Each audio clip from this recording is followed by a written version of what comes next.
Hello everyone! In this video I'm going to show you how to create a new blog post in WordPress, because WordPress is one of the most commonly used blogging platforms that is out there, and I thought it'd be really useful for you to see how easy it actually is to set up a new blog post. So first of all, you can see on the left hand side here you can access all these different menu items, and the one we're going to go for is posts, because we want to create a new blog post. So if you hover over posts, you get the menu expanding out here, and then you just click on add new, and that will open a brand new page in WordPress, a brand new blog post template in WordPress. So the first thing you do is you enter your title here where it says, very helpfully, enter title here. So I'm going to start typing my title. So that could be a new blog post on the topic of how to create a blog post. And then the text goes down here in this section, and as you can see, you've got a window there. As soon as you type in text that fills the window, you will then see on the right hand side a scroll bar. So this isn't all the space you have. You can create a blog post that's as long as you want it to be. You have two options. You can either type the text straight into this box, or you can copy paste from a Word document where you have created the text beforehand. So I've just created some random text in Word, and I'm just going to paste that into here. I'm going to use a keyboard shortcut called Control-V, and that copies the text in. I can now format this text, so I can use bold, italics, strike through. I can make a bulleted or a numbered list. I can use any of the aligns, align left, center, right align. I can add a hyperlink. I'll show you how to do that in a minute. And so you can sort of play with all the options that you have in the formatting toolbar here.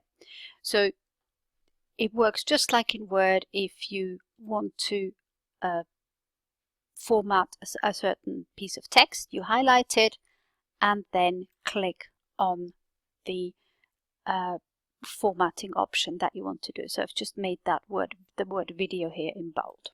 As you can see, that's now bold. Or I could use a different one. So this one here is text color. You can choose any of the colors here, or you can create a custom color. We'll just stick with one of these. I'm going to make that pink, and as soon as you click out of it again, you can see it's taken in that color. So once you've formatted your text, and maybe also we can add a link. I promise to show you that. So let's say we use this bit of text here at the end, and we want to add a link to that. You click on the link symbol up here. You type in the URL with the HTTP that you want to use, /. So that could be, for instance, we want to link to this page here. The link text is the text that is displayed within the text, so you don't want to change that unless you want to create new text on there. And if you are linking to any website that is not yours, so if it's another website, you want to link, open the link in a new tab. If you are linking to content within your website, it's probably a good idea to not tick that box, because otherwise the user will open tons and tons of tabs and they all lead to your website. If that's what you want to do, then use this button every time.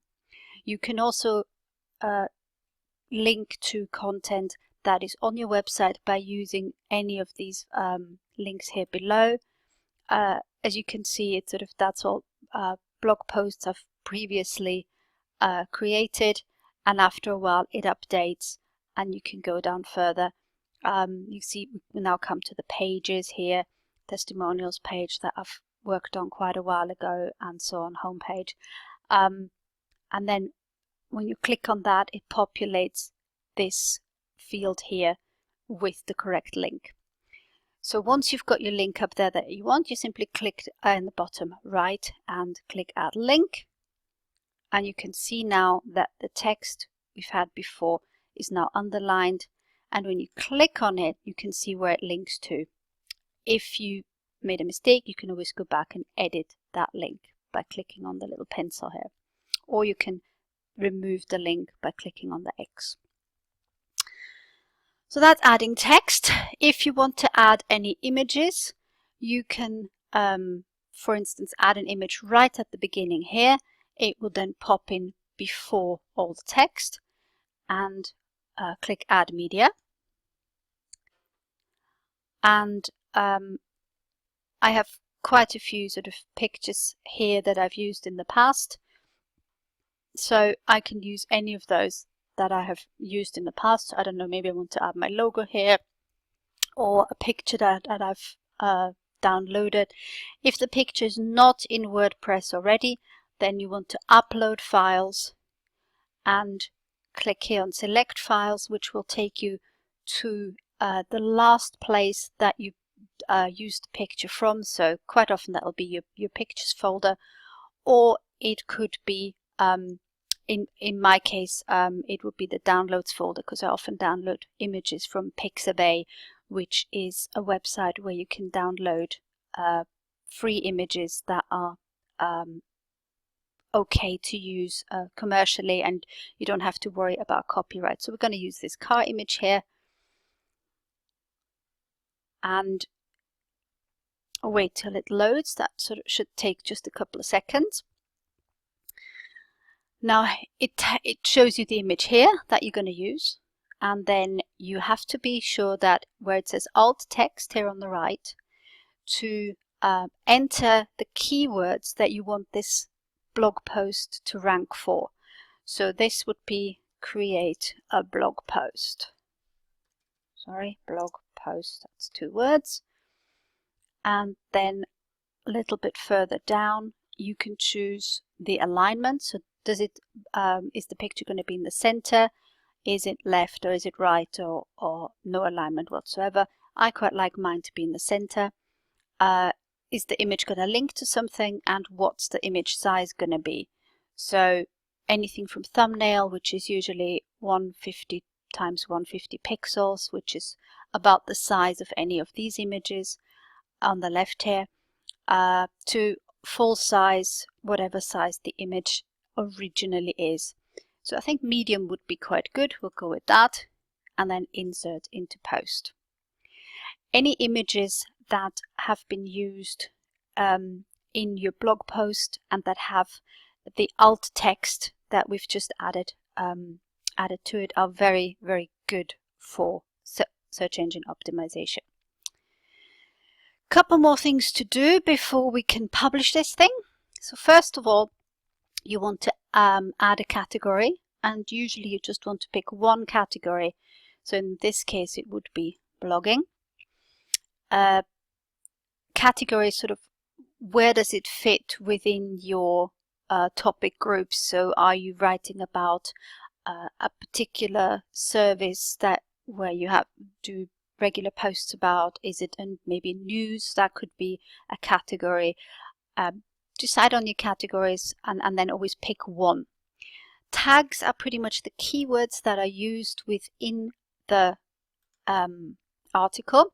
So there you would use words that have been used, and words and phrases that have been used that are useful to you, to your SEO as well, to your search engine optimization. So as this is random text, I can't really show you exactly which one you would pick, but this text that was created randomly is all about video, so I would definitely add the word video in here.